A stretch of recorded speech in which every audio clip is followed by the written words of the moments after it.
Do you sometimes make yourself start on something important, then find yourself unable to make any real progress on it? Do you get frustrated with yourself staring at a blank screen or a blinking cursor, but the frustration doesn't seem to turn into focus?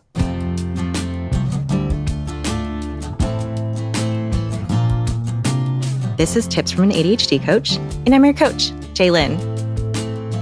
Today we're talking about that dreaded moment when we've gotten ourselves to work on something important, but our brains don't seem to be working with us. We're going to hear from Rachel, who was on another Understood.org podcast, How Do You Get That Job?, about what she does when she finds herself in an unproductive headspace.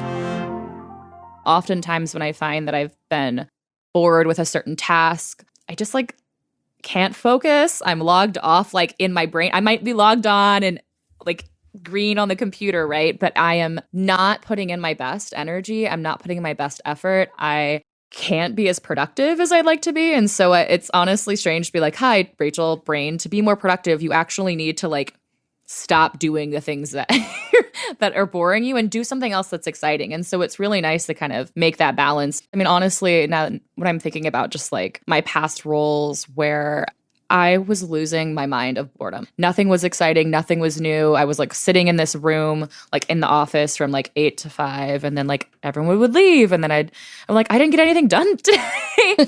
And ultimately what ended up happening is I was so bored at my job. I was making my own, I started building my own company on the side.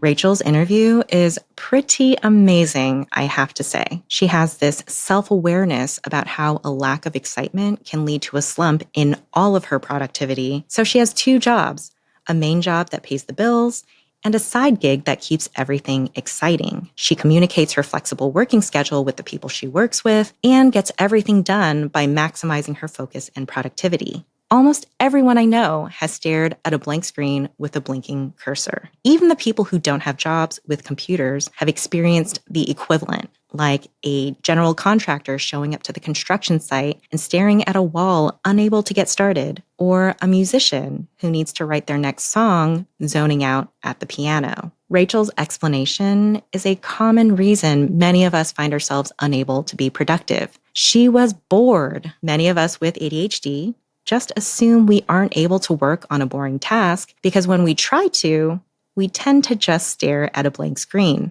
To the people around us, it might seem like we just don't want to do boring things. And I mean, who really wants to do mundane things? But with ADHD, it's not just that we don't want to do things we consider boring, it's that we often can't due to differences in our neurotransmitter activity. People who don't have ADHD, autism, dyslexia, or other learning and thinking differences are who we refer to as neurotypical. Those who are neurotypical operate with a higher level of executive function on a regular basis, and their brains provide them with a consistent stream of dopamine and other neurotransmitter activity. While they can get a small boost of stimulation from something that triggers a stress response, for the most part, they're able to regularly operate at that Goldilocks, just right amount of neurotransmitter stimulation for higher executive function. A steady flow of dopamine gives motivating energy to start and follow through on a task if they really want it to be done, and high levels of executive function allow them to manage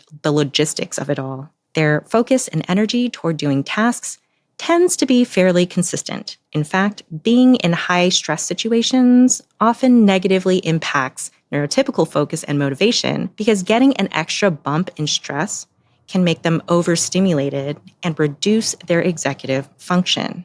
As you've probably figured out, this is not the case for those of us with ADHD. At our resting state, we tend to be understimulated with lower levels of dopamine and other neurotransmitter activity. This means that without something to give us a boost in stimulation, like medication, the adrenaline of a pending deadline or an exciting challenge, etc., our executive function is below optimal levels. Executive function is what allows us to do the decision-making to figure out what needs to be done and in what order, how things need to be done, and how long each thing will take. Executive function also gives us the boost of motivating energy to start and finish doing something and allows us to pivot from the plan when we need to. When we are in our resting state and understimulated, our brains just can't do as much as they can when we're in a more stimulated state. It's like trying to stream an HD YouTube video on a computer from 1990. The video will probably be constantly paused to buffer, the page might need to be reloaded, and the entire computer might freeze and need to be restarted.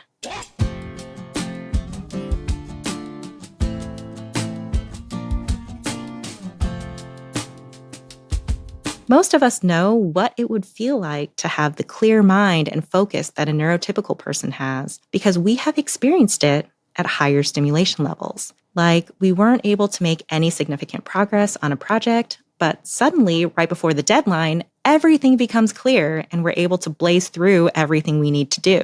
Having an ideal stimulation point that's much higher than our resting state is why a lot of us have a reputation for being calm and effective in a crisis, while others around us are shutting down and panicked. A lot of ADHD folk I know attribute their tendency to procrastinate on things as a moral failing, but more likely it's because doing things at the last minute can give us the neurotransmitter boost to be at our most productive. Think about when that blank screen stare happens. It's most common when we've decided we want to get started on this early, way before deadline. Or maybe there is no deadline and we can finish it whenever we can. There's no boost, no extra oomph of dopamine and neurotransmitter activity. So it can be hard to even figure out what we want to do and what needs to be done, which can feel frustrating and uncomfortable. And this brings us to the negative outcomes from staring at a blank screen too often or for too long. Feeling like we're not doing good work or we're unable to be productive can make us feel bad about ourselves and our abilities. We can create negative associations about doing that task, which can encourage us to avoid it altogether. This explains why eventually many of us with ADHD reach a point where even at the last minute, we aren't able to finish the project, the term paper, packing for our trip, etc. Procrastinating on unpleasant tasks later and later means that when it's time for us to kick it into gear, we might not feel like there's enough time to get it all done. And that dopamine rush that we would be getting from adrenaline turns into a cortisol rush of fear that can put us in, you guessed it, that overstimulation zone that makes it harder for neurotypical folk to think clearly in a crisis.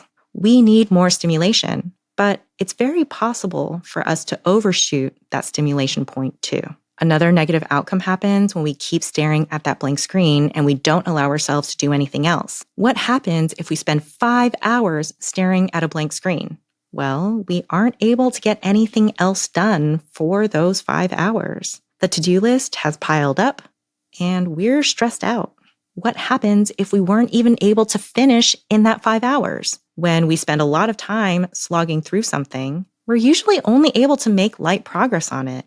But we're still working on it the whole time, using up our energy and brain power. Then, when it's go time, right before the deadline, our brains can be too exhausted to kick it into gear and finish.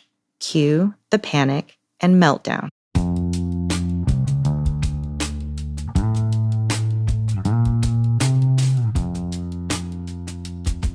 So what can we do if we find ourselves staring at the blank screen, unable to be productive? You already know that I don't recommend forcing ourselves to keep working on it, even when the results aren't good. What Rachel does is brilliant. If there is no pull for her to work on it at that moment, she pivots to work on something else and comes back to it later. This isn't quite avoiding it, it's switching up the order for tackling things. There will be a point where that thing she finds boring is more stimulating, like when it gets closer to the deadline or after having conversations about that topic with her coworkers or boss. Moving on to something else on the to-do list when we're unproductive with an understimulating task means that we're freeing up time later on to do it. Just remember to set an alarm or timer when it's go time on that task so it's not forgotten while we're working on something else. And it's not just productive tasks we can move around like this. It's also self-care. Back when I was still at Google, I couldn't make progress on a slide deck that was due the next morning. So I decided to do it later, like right before going to bed.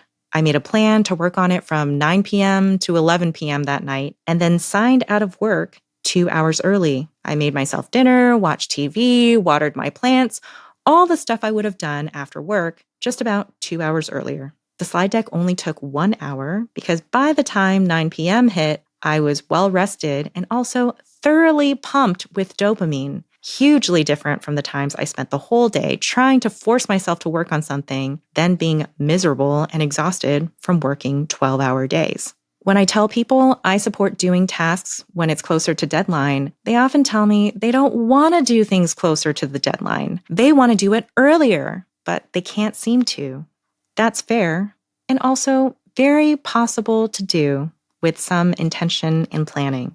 In order to do things earlier without the adrenaline and dopamine of an impending deadline, we have to increase our stimulation levels another way. Yes, medication is one way, and there are a few others. One thing I always suggest is to classify things we do the same way we classify dishes in a meal. Before appetizers went the way of artichoke dip and buffalo wings, appetizers were used as a way to stimulate appetites. They were often lighter dishes, like salad, that had an acidic element to them, because they were meant to start up our digestive systems by making us salivate. The main course in our lives represents the tasks we need to do, like a project we've been assigned, or the daily task of checking emails. Sometimes we can go right into that main course, and sometimes we don't feel that hungry and need some extra stimulation. We can start with an activity that will boost our stimulation, like creating a challenge for ourselves, talking about the project with our coworkers, and doing a more exciting thing that allows for an easier transition into doing the main course task. Like at Google, before I did a big stretch of emails and scheduling, I checked the cafe menus for lunch that day. The dopamine I got from anticipating what I was having for lunch gave me an extra boost of executive function. After that was done, I would already be in my desk chair, looking at my computer, signed into my account. So it was easy to transition to emails and scheduling. And I looked forward to checking out those menus first thing every morning. So no procrastination there. So the next time you're staring at a blank screen, unable to be productive with your time because you're under or overstimulated, try your best to stop staring at that blank screen and forcing yourself through it, because there are more productive options for you to try instead, options that you can feel good about doing.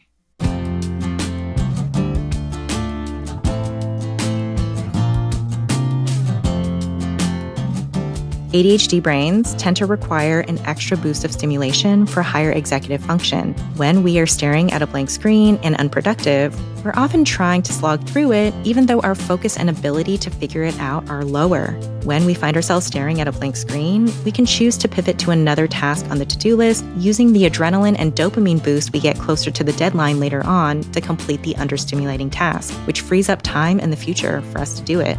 We can also try to do understimulating tasks earlier than it's due by increasing our stimulation with an appetizer, like creating a challenge, talking about the project with coworkers, and starting with a more exciting thing for an easier transition into the main task. By pivoting away from staring at a blank screen and increasing our stimulation levels, we can be productive for a bigger chunk of our day and feel good about doing the work we're doing. That's it for today. Thanks so much for listening. If you have a challenge you'd like me to talk about or would just like to say hi, you can email us at adhdcoachtips@understood.org.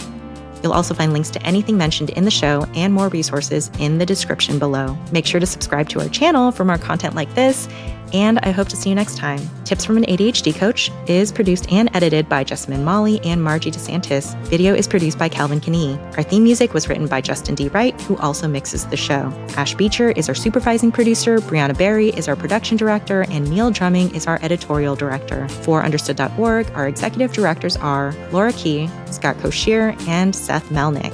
And I'm your host, Jaye. Thanks for listening.